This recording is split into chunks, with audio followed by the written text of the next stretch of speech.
Puzzles have been a thing with humans going all the way back to our days wandering about in the woods when we were strange Bigfoot people.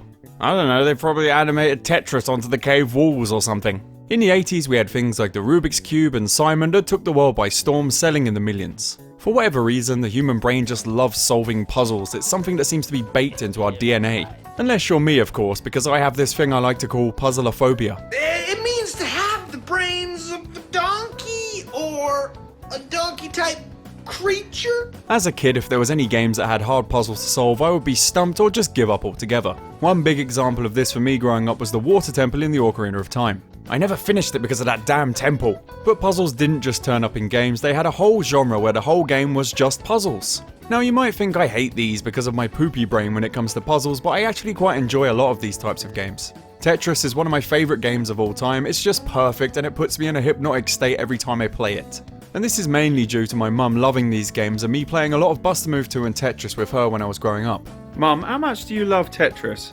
This much. So why the hell am I telling you all of this? I don't know, a good intro is just waffling on about tangentially related things. Well, partly anyway, because other than Tetris and a few outliers, I've not really dug too deeply into puzzle games as an adult. But the game we're going to be talking about today, Catherine, is an exception to this rule. It basically takes the gameplay of a puzzle game and chucks in anime waifus.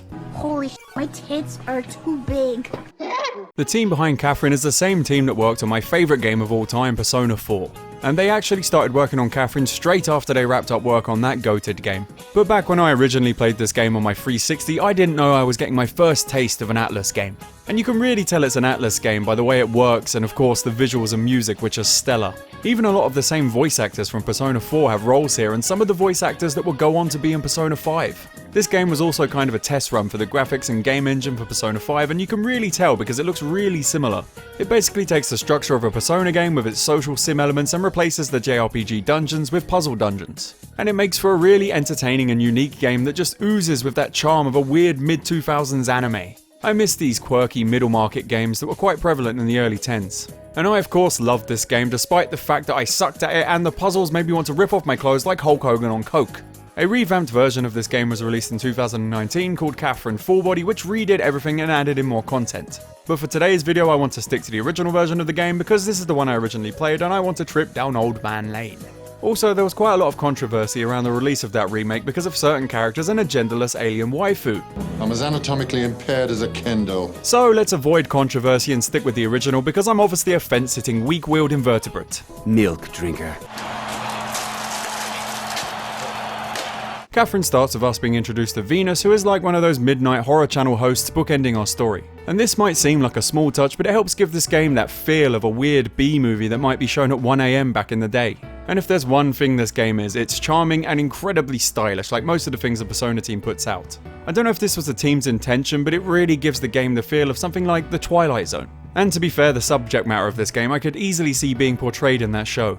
But with all that being said, why does she have a giant afro? The carpet match the drapes. Oh my god. Disco Inferno gives us a brief overview of what's going to be happening in this game, then we are dropped into our first animated cutscene which still looks awesome. We get to see our main character Vincent and his long-term girlfriend Catherine at a cafe having a talk about something we don't know about yet. We then get a 3D animated cutscene that introduces all the character names like again it was the start of a weird movie, which ends with a shot of our sleeping Vincent with his iconic pink polka dot boxers. This would be a really easy cosplay.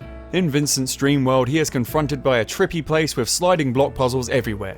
Basically my version of hell. And this is where we get our first taste of the gameplay in this game, which is very quick for a Persona team game because usually you have to wait about 10 hours before you get any gameplay. We get shown the basics of the gameplay, which basically has you rushing up a falling tower trying not to get killed. You can push and pull blocks to climb higher up the tower, and while it sounds simple, it's deceptive. Because trust me, later on in this game it gets bloody mind-melting for a dum-dum like me. Skill issue. But for once it wasn't just me who was a baby with the difficulty of this game because a lot of people found it too hard.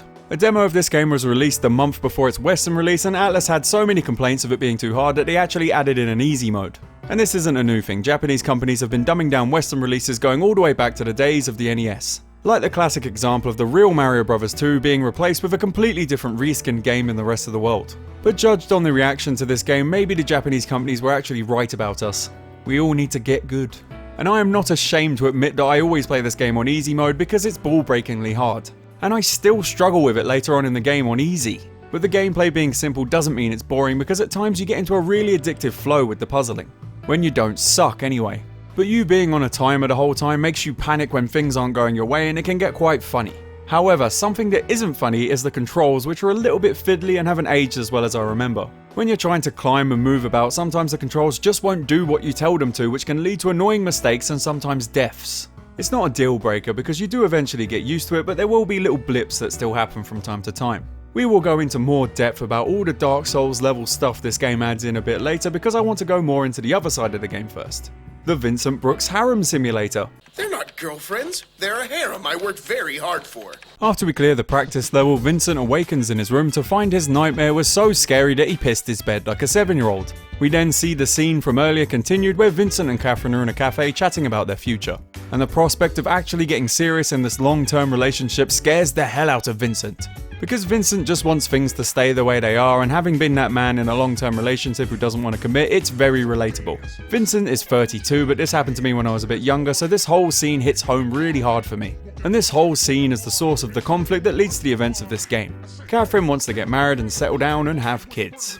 Catherine does come off as a bit of a female dog in this scene, and that's what I thought when I played this game in my 20s. And even with the foresight of being in my 30s now, she still does come off a bit like that, but she has a good reason to be like that. Because Vincent is being a petulant child that won't commit and grow up even at the age of 32. Why the hell would she be happy about that? Vincent spends all his money on drinking with his friends and tech that he doesn't need. All of this is hitting home a little bit too much right now. I basically got the bad ending of this game in real life. But this theme of family and growing up and committing is running through the whole game, and is pretty much what it's about. We will get into the through line of everything this game is trying to say about growing up in society later on, however. We are then shown a TV report about a bunch of mysterious deaths that are happening exclusively to young men. I wonder if that will be significant. It's really mysterious. We are then introduced to the place we are going to be spending about half of this game in, the Stray Sheep, a bar that Vincent likes to frequent with his 3 friends Orlando, Johnny and Toby. I think this whole bar part of the game works so much because it feels really natural and realistic. Especially the way Vincent talks in here with his friends, it just reminds me of when I used to go drinking with my friends quite a lot. And the vibe of this bar is just so engrossing, and it has that killer bar theme that just sets the mood for these sections right. The bar in a way feels alive, and whenever I play this game I just want to have a drink myself. Makes you feel like you're sitting in there with the lads. I just love the 3 friends, they're such great characters who you get to know very well throughout the course of the game. And you really come to care about them, and you just end up enjoying any of the chill sections, chatting boswallogs with them. Orlando is sort of that cheeky, funny best friend who talks like he's an incel in a 4chan forum. Don't you realize there's nothing you can do, you schmuck? No matter how good you are to a woman, you never know if she'll stab you in the back. Based worth a cancellation. But as the story goes on, you kinda get to see how he ended up being that way, which I can kinda relate to. Johnny is the sort of classic stoic friend who gives Vincent more fatherly advice as the game goes on. He's the dark to the light of Orlando, and he's a lot less open than Orlando, but you get to see in his life a bit more as you go as well. And the final friend is Toby, a young guy who works under Johnny at his garage, and he's sort of there to be confused by the older guy's problems.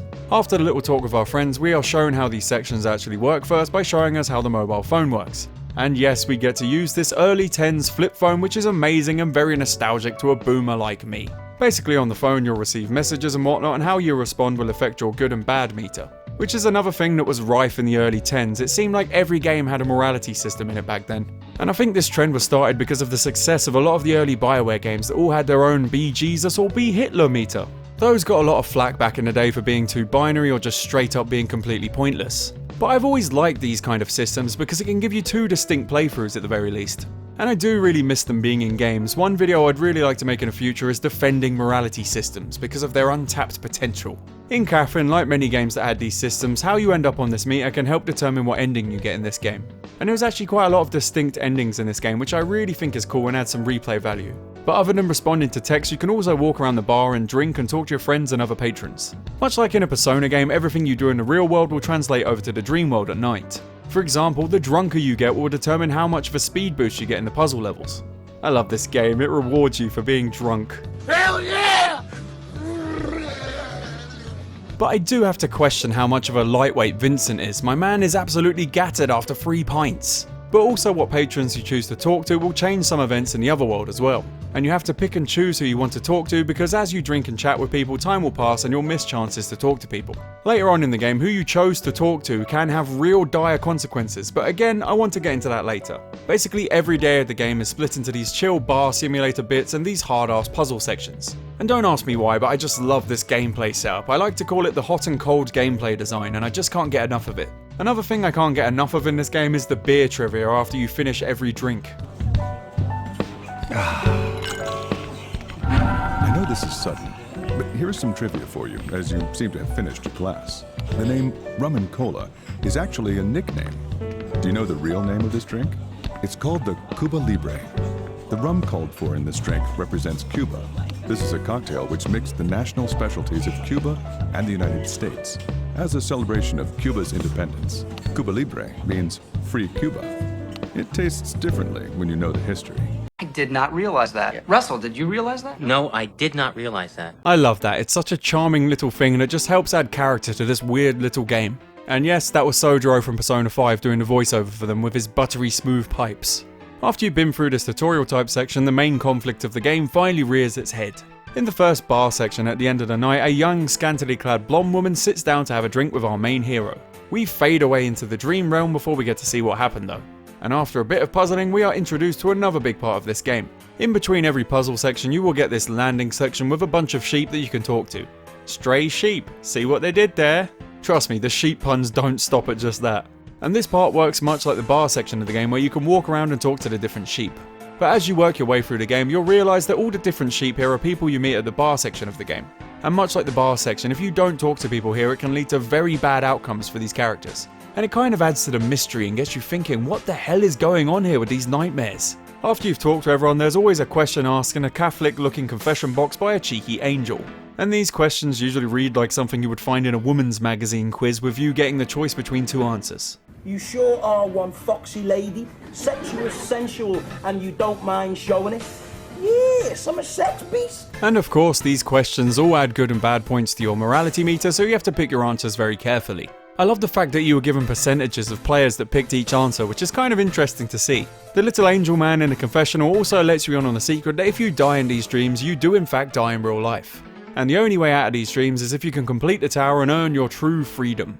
In this first proper night, you also get your first boss battle, which is a thing you have to beat at the end of every dream sequence. These spice up the gameplay, and towards the end of the game they can be very annoying.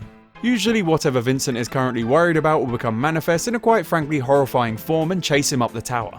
When the climbs get harder later on, it really does get you sweaty as you try to climb quickly to avoid death at the hands of these buggers. Once we clear the first one, we get to see that Vincent took home that girl he was talking to last night. He does the best face in the entire world. Soying so hard he could be in a YouTube thumbnail. So, here's what we're talking about today. We're talking about soy milk. So that's the setup. Vince is having these weird nightmares and you've got to figure out what's going on and what's with this mysterious girl that wants to get close to you. You know, like Peter Andre. And I think the way the game presents the story just keeps you guessing throughout the whole game, which is why I love it so much. We also later find out that this girl is called Catherine with a K instead of a C. See what they did there with the title? Clever buggers. That's the name of the thing! It gets you invested in all the characters in the story and keeps the challenge coming with the puzzle sections. As the game goes, it adds in different techniques of climbing that you have to master that I never honestly remember. And it also gives you different types of blocks, like ice blocks that can kill you if you're not careful. But you also get stuff like spike blocks that will impale you like a character in Mortal Kombat if you aren't quick enough. Or these monster blocks that move about of their own free will and can kill you under certain circumstances. As the game goes, they also add in enemy sheep that are also climbing a tower that you have to try and puzzle your way around. There's a limited selection of items as well that do things like killing the enemies or adding an extra block to help you cheat the hard bits. I'm not ashamed to admit that some levels near the end of this game broke me to the point where I had to look up a guide on YouTube because it was so brain melting. Who am I? What am I? Usually when I cover stuff on this channel, I generally don't want to spoil the ending or stuff later in the game. And this is because I make these videos to maybe introduce you guys to cool games you've never played and that you might want to try. There's only been one other occasion where I spoiled an ending, and that was for Gregory Horror Show. And I'm gonna do it again here because I think the ending is interesting and what it's implying is worth talking about. So if you've liked what you've heard about this game so far and want to play it, stop the video and go give it a go. Because I'm going to be spoiling the hell out of it right now and talk about some of my favourite characters and their stories. You were born! Right, before we get into what's going on in this game, I just want to talk about some of my favourite side characters in this game. Because as I mentioned earlier, as you go through the game in the dream world and the bar, you get to know all these bar patrons very well. And it's just something this game pulls off so well. It's much like the social link characters in Persona. However, in Catherine, the toll of ignoring a character or saying the wrong things to them are way more dire. They will literally die, which I think is a really cool thing about this game, and I actually messed up with 2 characters in my playthrough for this video, and it made me want to go back and try again. I'm not going to go through all of them, but I will go through a few of my favourites that really made me feel for them. The first one of these being the journalist. And the fact that he's a journalist made me predisposed to hate him. But I just couldn't do it with this guy. He's just too lovable, and he's actually a really good dude when you get to know him. This fella is one of the main side characters that's kind of pushed on you because in the landing section he's one of the guys that gives you climbing techniques. His interactions with Vincent start with him telling him that he's been looking into those mysterious deaths as a reporter, and he introduces his annoying catchphrase. It's the truth. He says that after pretty much every sentence, and it's kinda why I wanted to wring his neck at first. We get the first clues at his past near the end of the first conversation, where he says that if he had a wish it would be to change the past and have someone kill him. Ominous. This game does this with every character. Every time you talk to them you get little breadcrumbs that make you want to know more. And the reason these characters are being subjected to these dreams is tied to their pasts and what's going on in their psyche. At first you'll probably assume that everyone who ends up in these dreams are cheaters, but that's not what's going on here. We'll get into that when we do the ending talk. As you get to know Justin, he keeps hinting at something awful that he did that he must live with. That it's his cross to bear. Eventually he tells you that he's not actually a journalist anymore, he's an ex-journalist. And this is when I actually started liking him. You are very good. There's a lot more to it than that. You're very good, you. There are underlying things that you understand me? No, you're right. You're right on the money. And he tells us that he did a story on a young girl who was a ballerina from a poor background who worked part-time jobs to fund her career. The article ended up being a big hit and her popularity blew up, and this led to rivals and harassment. This then led to the girl's family being killed because of it, which ultimately led to the girl taking her own life. And Justin still blames himself for all of this, which is why he ultimately finds himself having these dreams and unable to move on with his life. The game does a lot of this, dealing with people who can't let go of the past and blame themselves for something that was out of their control. A lot of these conversations feel like you're sitting in on a therapy session or something. It's so engrossing. But another one of my favourite bar patrons, and probably the guy with the saddest story, is the fat cop Morgan. The first time you talk to Morgan, you're just trying to get info about the mysterious deaths, and he just comes off as a good dude. Then in your second conversation, totally out of left field, he tells you that he killed his wife, which sort of has you like, what?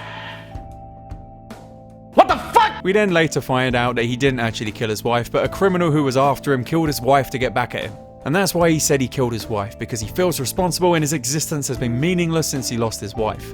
And the only reason he's still going on is so he can find the killer and kill him, and then himself.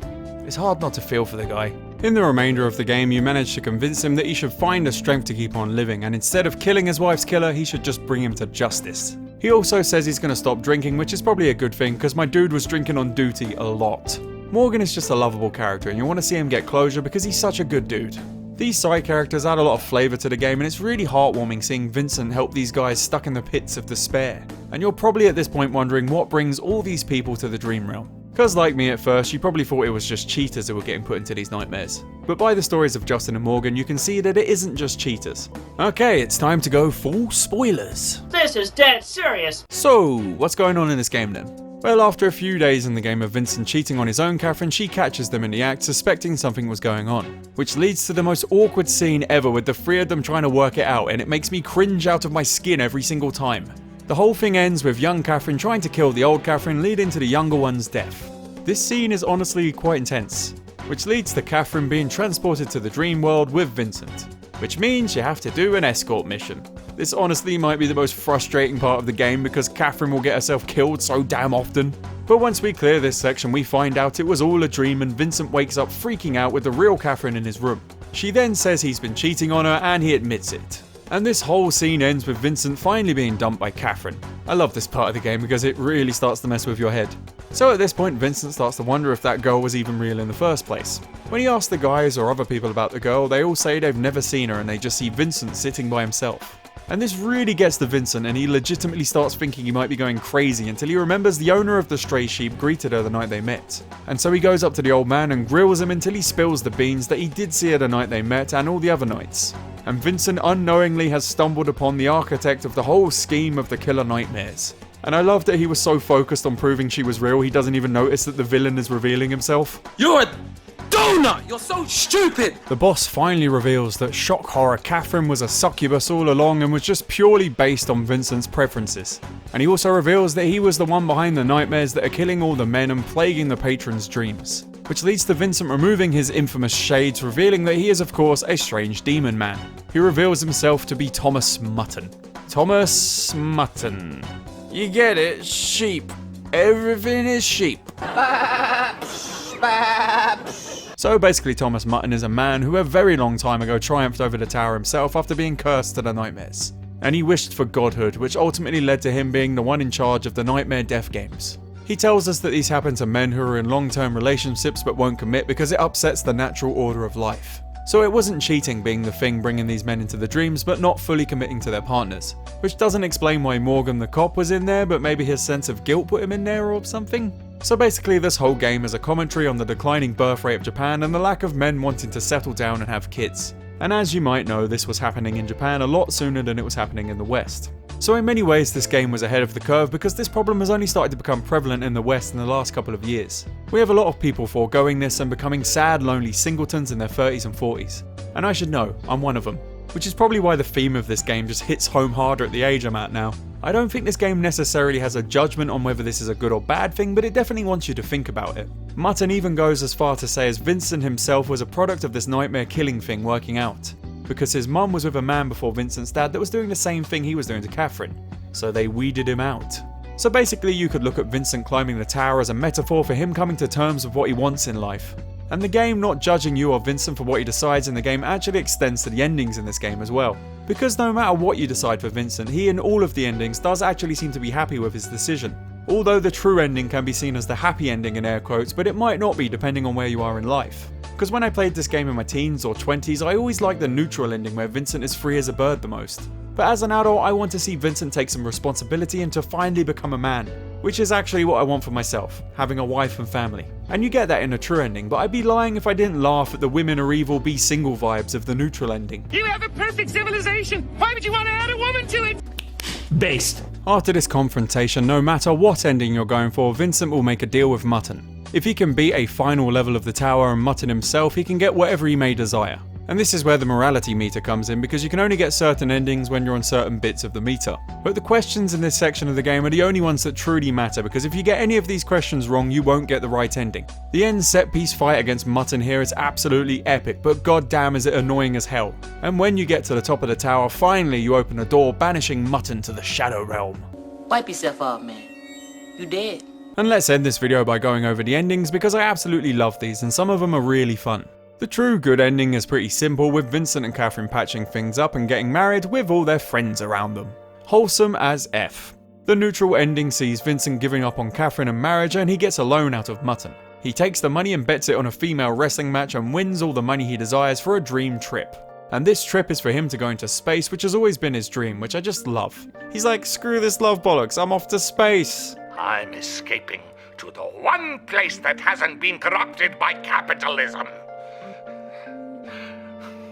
Space! I can vibe with that. And the last ending is the one I never saw before making this video, and it might be the funniest one of them all. In this one, Vincent gets Mutton to set up a meeting with the succubus Catherine because he wants to marry her. It takes some convincing, but Catherine eventually agrees, and her father the devil even shows up at one point. He then spends his days ploughing young Catherine, with Mutton watching them for whatever reason, which eventually leads to him having a demon girl harem with his devil father-in-law as his female dog.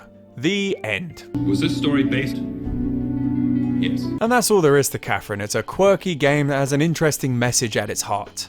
What I think makes this game truly interesting as a piece of art is that depending on the point of your life, you take different messages from it. And whatever message you take from it honestly still makes it quite an uplifting game about finding out what you want in life. It can lead you to really introspectively think about what you yourself, the player of the game, truly want. And I love that about this game. It truly is very subjective, and the people who made this game leave it to you to derive what meaning you want from it. This game will always hold a special place in my heart for how creative and interesting an experience it is. And if you've never played this game before, I would strongly recommend you picking up the classic version on Steam because it's dirt cheap. And you'll have a really interesting 10 or so hours. Well, when you aren't stuck on a puzzle that has a ludicrous solution. Anyway, I've been a Goblin, and thank you for watching. If you would like to get all my videos months early and to get your name in the credits, sign up like all these awesome people have. Links in the description.